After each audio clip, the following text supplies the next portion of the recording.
Quand on parle de fork, on parle en général de la modification des règles qui régissent une crypto-monnaie. Même si le terme fork peut être interprété de différentes façons selon le contexte, comme par exemple un fork software, lorsqu'un ou plusieurs développeurs développent sur un code qu'ils ont dupliqué puis modifié séparément des autres développeurs, ou un fork Git, lorsqu'un ou plusieurs développeurs développent temporairement une base de code séparément des autres développeurs. Dans ce cas, un fork est une copie d'un dépôt. Mais ce dont on parle dans cette vidéo, c'est de fork non délibéré, de hard fork et de soft fork.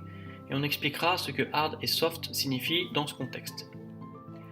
Pour bien comprendre le principe de fork, on doit clarifier les principes de gouvernance qu'il y a derrière une crypto-monnaie comme Bitcoin. Qui décide de quoi? Comment ça marche? En fait, personne n'a le contrôle du système, c'est son principal intérêt. Des règles mathématiques régissent l'écosystème, il n'y a pas de chef, il n'y a pas de propriétaire.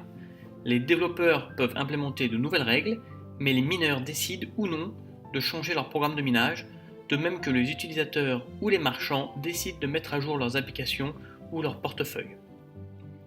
Je supposerai dans cette vidéo que vous savez ce que c'est qu'une blockchain et comment ça marche dans les grands principes. Vous savez quel est le rôle des mineurs dans le processus de création de crypto-monnaies et de validation des transactions. Si vous êtes propriétaire de Bitcoin et que vous vous tenez au courant de ce qui se passe dans le milieu, vous devez en avoir déjà entendu parler, soit de soft fork, soit de hard fork. Un fork peut être traduit en français par fourche, embranchement ou même bifurcation.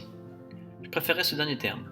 Un fork, donc une bifurcation, est un événement lors duquel une blockchain ouverte dans un état donné diverge en deux états différents, soutenus tous deux par un sous-groupe du réseau. Les deux groupes suivent alors des conventions différentes qui font que la façon dont ils considèrent l'historique des transactions est partiellement différente. Il s'agit d'une différence de point de vue, de perspective, sur l'état actuel, courant, de la blockchain. En fait, ça arrive régulièrement plusieurs fois par semaine, sans que personne n'en parle, et c'est tout à fait normal. Cela fait partie du processus de mise en place du consensus. C'est dû au temps de propagation entre les nœuds du réseau. Par exemple, un mineur trouve d'un côté un bloc, et de l'autre côté, au même moment, un deuxième mineur trouve aussi le même bloc. Donc autour du premier se forme un groupe de mineurs qui minent sur le résultat de ce premier mineur. Pareil autour du deuxième mineur. Donc j'espère que c'est à peu près clair. Donc on a deux groupes, le groupe 1 et le groupe 2, qui tous deux travaillent sur des chaînes un petit peu différentes, puisque le mineur 1 et le mineur 2 ont résolu le même bloc au même moment presque. Puis par exemple, un troisième mineur mine un bloc à partir de la chaîne du premier groupe. Et tous les mineurs du deuxième groupe découvrent alors qu'ils travaillent sur une chaîne plus courte. Ils se disent, la chaîne avec le plus long nombre de transactions a un parent différent que celui que je connais, je change de chaîne. Et la vie continue. Ça arrive encore plus souvent dans Litecoin que dans Bitcoin, car la génération de blocs est plus rapide. C'est un fork non délibéré.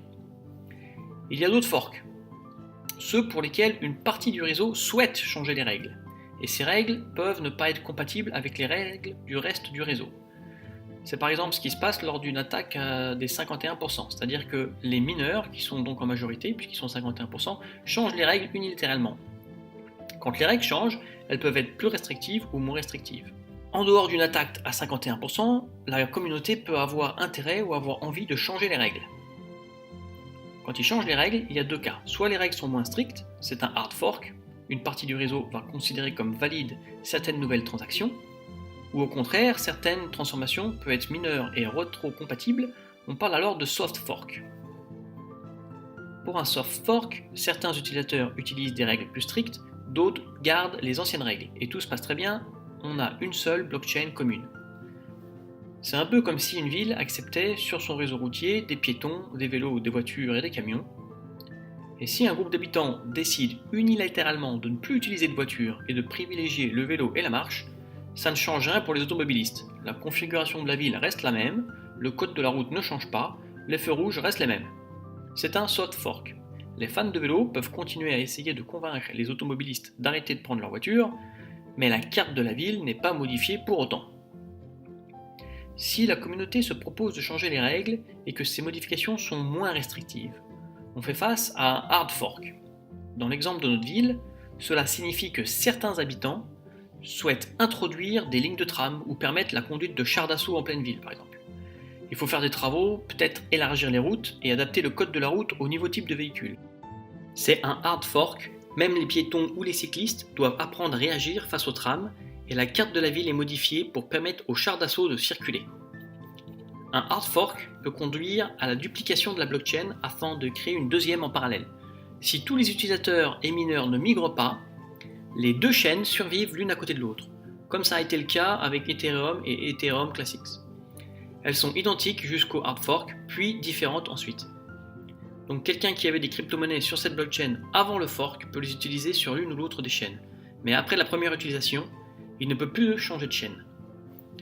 Ce que vous devez retenir, c'est que des forks non intentionnels arrivent tout le temps et sont résolus par le réseau, car c'est son but.